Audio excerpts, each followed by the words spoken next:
Hi everyone, this is my screencast justification of the design choices I made in my infographic. As I go through, I will just explain what the design principle is, how I employed it, and then why that was useful for the audience. The first one that I started with was proximity. So proximity is grouping related information together. That's really it. It's just related information should be grouped together so that your reader doesn't have to dart their eyes all over the page trying to piece things together. And I used that by displaying, so I have this graph here that shows disease, new cases of the disease per year, right? And we just see that it's decreasing. Then we also have the years each vaccine became available, and that is right below it. So instantly that should tell the audience, here's decreasing new incidences of the disease, here are the years that the vaccines became available. Oh look, they line up. Awesome. That connected the dots for the audience. Just by them being next to each other, the audience now knows how to interpret this graph and what it should tell them. And I do the same thing down here, really. I couldn't visualize these two in an overlaid chart. Trust me, I tried, it didn't really work. But this information is related to this information, especially with the years. So the time span 1998 to 2016. The second design principle that I employed was alignment.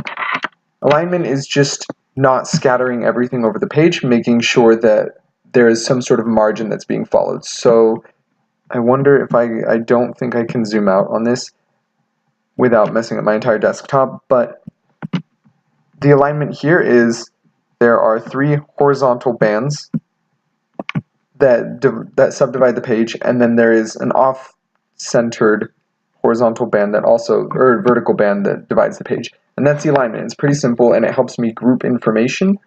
So this kind of plays with proximity as well, but these lines split different data sets that aren't related.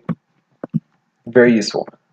And it just helps the audience understand how to read, how to follow the flow of the chart.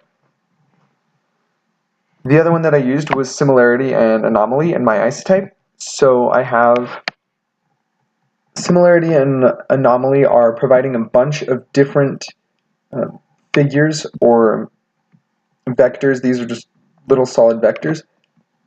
They all look the same, but using the anomaly would be one of the vectors standing out. That's the anomaly, and it really draws the reader's attention. There is no anomaly here, and that in itself is supposed to be the anomaly. Generally, we're so used to seeing the similarity anomaly setup.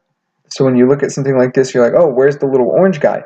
Well, he's not there, and that's supposed to make the reader think about this a little more, and then really read into what the title is.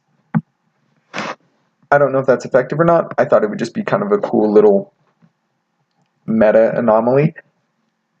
The last one that I employed was focal points, and I do that with the color scheme and the black background. So the contrast is supposed to be A, easy to read, and B, I wanted these, like right here, I wanted the MMR to stand out against the rest of the white text.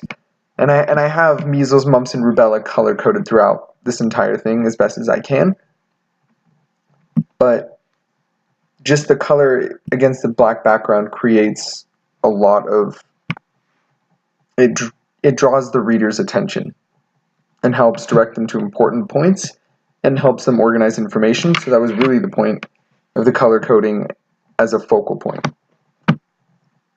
But those are the design principles that I chose to employ, and I hope that makes more sense, and I hope that they were effective. But thank you for listening.